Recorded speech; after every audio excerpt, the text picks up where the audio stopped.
What's going on, everyone? So the Golden State Warriors look kind of like a new revamped version of the Golden State Warriors, right? Now, Golden State lost Klay Thompson this past offseason and have kind of gone through clear change, right? They're kind of been in this kind of limbo area for some time. It kind of feels in a lot of ways it was time to move off of the big three. Steph Curry is still absolutely ridiculous. And there is still, in my opinion, a real need that the Golden State Warriors have at getting a co-star alongside Steph. Do like this team's depth. I do think that this team, and I even said this when they did what they did, I do think that this team is better than last year's team, but how much better? It's still very reliant on Steph Curry and his heroics. Now, preseason, they are 3-0, which is great, and they've looked really good. They have, especially the starters. Guys have really stepped up. Guys have really played well.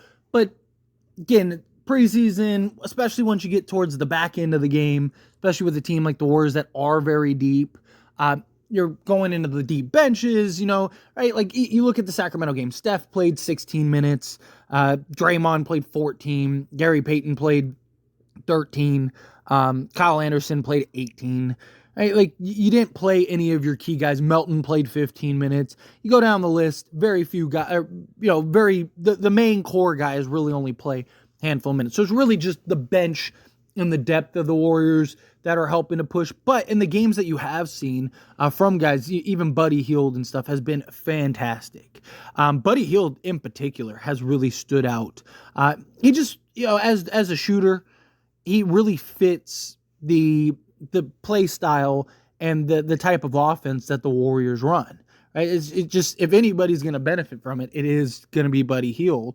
And you get a guy who 19 minutes, he didn't play last game, but the previous game, 19 minutes, gave you 22 points, 8 of 9 from the floor, 6 of 7 from three-point range. So he's a guy that's going to be able to come in, really have an impact. You look at Melton, again, in the previous game, he actually played 21 minutes. He actually got an actual role in the offense in that game where he got 16 points, 5 rebounds, 3 assists, 6-12 from the field, 4-9 from 3, right? You're seeing guys starting to get comfortable. You're seeing guys starting to figure out and carve out roles. And the Warriors are a very intriguing team. They are, right? Like, because they do have a lot of depth. But do they have enough to really push them over the top into contention? Or is this a team fighting for a play-in? Now, you look at, 2022, the last time they won a chip, which wasn't that long ago, and you look at that Warriors team, no one really thought, like, they weren't a team that was expected or looked at to win a chip. I mean, even Draymond Green talked about how even they didn't believe that they were winning anything, that they were dysfunctional, that they were all over the place. They didn't feel or look like a championship team. And then it just clicked at the right time. And guys start playing good. You have Andrew Wiggins playing like a two-way star out there. I mean, so much so, there was a genuine argument that people were making that wasn't like a far-fetched argument that he should have won MVP, Finals MVP. And it wasn't like, no way, like Steph was amazing, don't get me wrong, but Andrew Wiggins was very good for them. They don't win that series if Andrew Wiggins doesn't play the way that he plays, or win that entire playoffs the way that he played.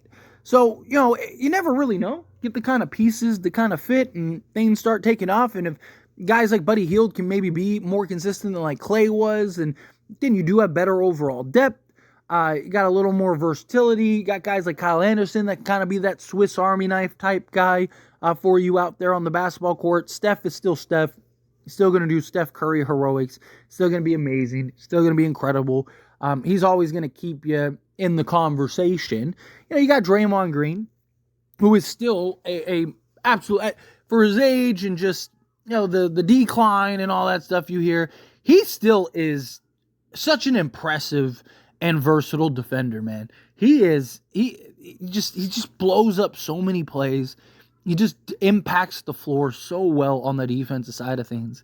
It's just, you as long as you have these two guys, Steph in particular, right? Because you could live without Draymond. Draymond, and look, even when the whole Steph, Klay, and Dre thing, the debate, like, obviously you're never getting rid of Steph, but if you had to get rid of somebody who would go, a lot of people wanted Draymond. This was a couple years ago now, but I and many others were on the camp of like you can afford to lose Klay.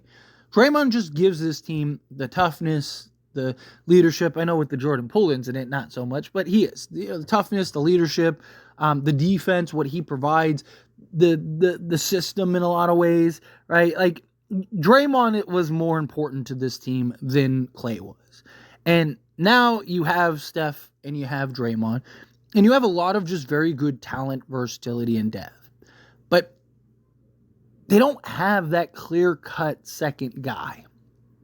Like, again, Steph Curry was fantastic. But you had guys like Jordan Poole all season was spectacular. And before he fell off a cliff, as far as like, talent and plays that way, right? Like he had that. It was just lightning in a bottle in a lot of ways. But Andrew Wiggins was that run, the clear-cut second guy. Klay Thompson was also very good in that playoff run, right? Like you had multiple guys that were able to play at such a high level, they were able to get it and then add in Steph's heroics, right? Now, who do you have on this team that is capable of doing that? Well, you still have Andrew Wiggins, but he hasn't been the same Andrew Wiggins. Jonathan Kuminga, he's a guy that looks like he could potentially be a star, but he can be very sporadic and a bit of a roller coaster at times, right? Like, if he can kind of take that next step, then yes, I think the Warriors could be, watch out, they could be coming. But how reliant can you be on Kuminga, right? Like, Pod isn't there yet. He's not going to be a star that you need. Melton, very good role player, but he's not going to be. Kyle Anderson isn't it. Moses Moody has looked good. I like what you've seen from Moses Moody, but I don't think he's there yet. Like, in my opinion, Golden State doesn't have that clear-cut second guy. I think you have multiple guys that can be that on any given night, and maybe that'll be enough. I mean, you look at a team like the Milwaukee Bucks, right? Milwaukee had Giannis and a bunch of like high-level, top-tier role guys. Right, they didn't have that second star, but it was Drew Holiday on any given night could be your second guy. Chris Middleton on any given night could be your second guy. Brook Lopez. You kind of go down the Bobby Portis, right? You go down the list and it was like they had several guys that on any given night could be your second guy, and Giannis was just so great that you were able to get over the hump, right? Even like Denver to an extent, right? Jamal Murray is the second guy. But he's not this super duper star.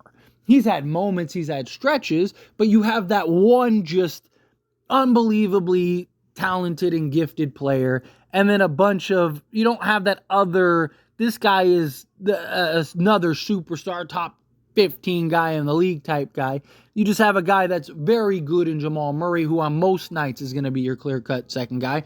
But you have Michael Porter Jr. and KCP and Aaron Gordon and Bruce Brown, right? Like you had this high quality depth. So can the Warriors kind of be one of those teams where it's like you have the Steph Curry generational superstar that can just completely win you a game or a series by himself, and then you add in, 7 other guys that can all be that on any given night second best player. Maybe you can kind of get to that point. Maybe now you can look and go, okay, like the Warriors can get it, but it would be nice if the Warriors could get that guy. Like, I know that they were going after Lauri Markkanen. I'm actually glad that they didn't go after Lauri Markkanen. I don't think Lauri Markkanen was the guy that made sense and worked. I think he would have made them better, but is he the guy that puts them over the top, especially for all the assets you would have to give up? Personally, no. I do think there is an argument. It's like, well, who are they going to get, right, for one? And then two, it's like, are you better off just being patient and waiting and seeing what develops, right? Which they should. They should be patient. You don't want to jump the gun here. You want to kind of, let's wait and see what develops, wait and see what comes up. But if that star becomes available or somebody that now makes sense, I think you go get them. Obviously, Warriors, they believe that too because they're monitoring several guys. You've heard, Giannis and LeBron and guys like that they're kind of keeping an eye on of like, hey, if they kind of start to crumble a little bit and they want out, we can jump on it. Because I think the Warriors are a star away. And I'm not even talking about a super duper star. It doesn't even have to be a Giannis or, LeBron or an Embiid or anything like that. I think even if they got, that next tier star, they just need somebody that game in and game out you can heavily rely on to go give you, 20 plus a night, right? They can take the pressure and the burden off of a Steph Curry. That now Steph doesn't have to be great night in and night out, game in and game out, right? Like, even somebody like a Donovan Mitchell, right? Or somebody like Devin Booker. If they get something like that, that I think would be great. But anyway, as always, this is a discussion, and I pass a question on you. Let me know your thoughts and opinions down in the comments below. What do you think? I feel with your thoughts. Do you think that, hey, no, the Warriors are here, Warriors are gonna be great? Do you think, nah, the Warriors are, no, they'll be good, they'll be steady, but they're not going anywhere, they're not doing anything special this year. However you feel, whatever your thoughts are, I'd love to hear it. So let me know down in the comments below. That being said, if you haven't liked this video, hit that like button. Helps me out. Helps me enjoy these types of videos, and I truly appreciate it. Not subscribe to the channel, hit that subscribe button. Turn on the bell notifications. Appreciate y'all. See you in the next one. Thank you.